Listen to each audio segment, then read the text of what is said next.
कांग्रेस द्वारा राहुल गांधी के नेतृत्व में भारत जोड़ो यात्रा निकाली जा रही है। यात्रा निकालना अच्छा कार्य है।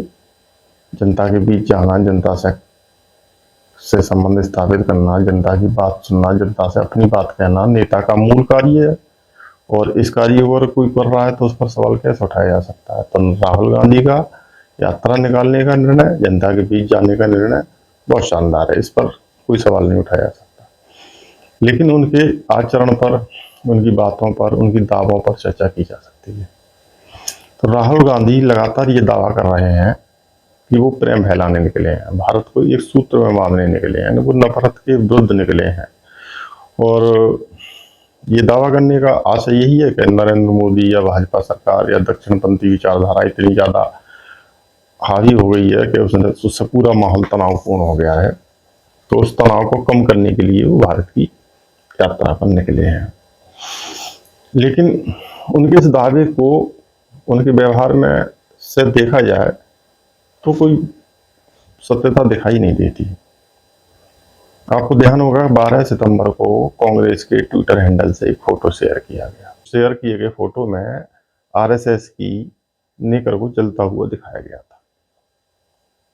अब सवाल ये उठता है कि लोकतंत्र में अगर कोई दूसरी विचारधारा सशक्त हो गई है, आपकी विचारधारा धुंधली हो गई है, तो उस विचारधारा को धुंधला करने के लिए, अपनी विचारधारा को सशक्त करने के लिए क्या माध्यम होना चाहिए? आग लगा देनी चाहिए दूसरी विचारधारा में। अच्छा तरीका तो यही है जो आप कर रहे हैं। भारत जोड़ो यात्रा पे निकले हैं, आप लोगों को आप अपनी विचारधारा बताएं, लोगों की समझ में आपकी विचारधारा आएगी, लोग आपसे जुड़ेंगे, आपकी विचारधारा सशक्त हो जाएगी, सामने वाली जो भी विचारधारा है वो धुंधली हो जाएगी।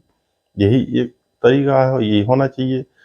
तो आप ये कर भी रहे थे, फिर नेकर में आग लगा कर जलाने वाला संदेश देने की क्या आवश्यकता थी? और अगर दिया तो उससे क्या प्रेम फैलाने वाला संदेश गया? मुझे तो लगता है वो नफरत वाला संदेश था, प्रेम फैलाने वाला संदेश नहीं था। आपको कोई विचारधारा पसंद नहीं है, इसका मतलब ये नहीं है कि आप उसमें आग लगा देंगे। आपसे लोकतांत्रिक तरीके से समाप्त करेंगे। दूसरी बात, फिर आप यात्रा पहुंचती है महाराष्ट्र। वहां जाकर आप कह देते हैं गुजराती यहाँ की सरकारी नौकरियां खा जाते हैं। तो गुजरात क्या भारत का अंग नहीं है?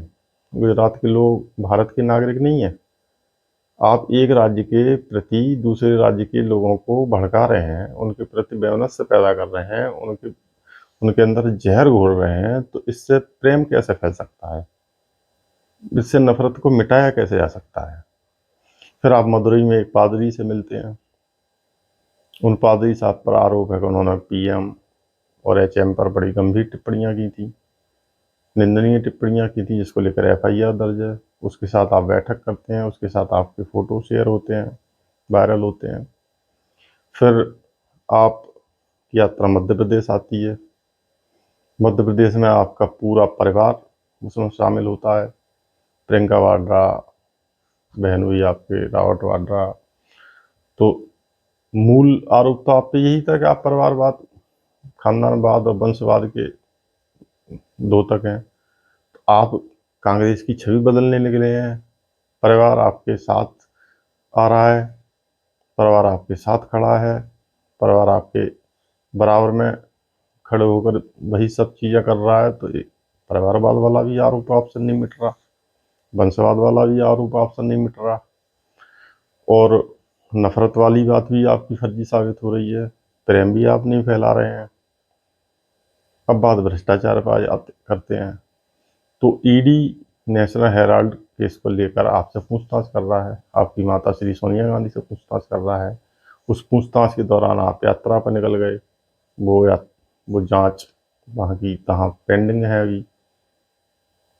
इस बीच राजस्थान के उच्च न्यायालय ने ये आदेश कर दिया कि रॉबर्ट वाड्रा से संबंधित जो याचिका थी उसको निरस्त कर दिया। गिरफ्तारी पर 2 सप्ताह की रोक लगी हुई है, लेकिन वो मामला न्यायालय से अलग हो गया। वो गेंद ईडी की पाली में चली गई। निर्धारित समय सीमा के बाद वो गिरफ्तार भी कर सकता है, पूछताछ भी कर सकता है, कार्रवाई तेज हो सकती है। तो रॉबर्ट वाड्रा के ज़मीन घोटाले वाले कांड, आपका नेशनल हेराल्ड, आपकी राम से तुलना, आपकी आरएसएस की नेकर जलाने की घटना, आपके विवादित पादरी से मिलना, तमाम तमाम चीज़ें जो आपकी भारत जोड़ो यात्रा के संग साथ साथ चल रही हैं। आपको उतना यश मिलना चाहिए था, उससे ज़्यादा आपको कलंक मिल रहा है लगातार। तो बदल क्या रहा है भारत जोड़ो यात्रा से? आप इस यात्रा से लोगों को जोड़कर उन्हें वोट में कन्वर्ट कैसे कर पाएंगे? आपको अपनी छवि सुधारने की दिशा में कदम बढ़ाना चाहिए। आचरण और व्यवहार से आपको ये दर्शाना चाहिए कि हाँ, जो कांग्रेस के बारे में बात भाव आपके अंदर बैठ गए हैं, कांग्रेस के नेताओं के प्रति जो आपके अंदर भाव जागृत हो गए हैं, मैं वैसा नहीं हूँ। ये आप अपने संयम से, अपने व्यवहार से, अपने आचरण से ही तो सिद्ध करेंगे। लेकिन आप ना तो संयम बरत पा रहे हैं, ना आप आचरण वैसा दिखा पा रहे हैं, ना आप अपनी चीज़ें वैसी कर पा रहे हैं। तो कांग्रेस के प्रति और आपके प्रति जनता के भाव बदलेंगे क्यों? कल की स्टोरी में इसी मुद्दे को उठा रहे हैं, आप लोग पढ़ के देखें इस चीज़।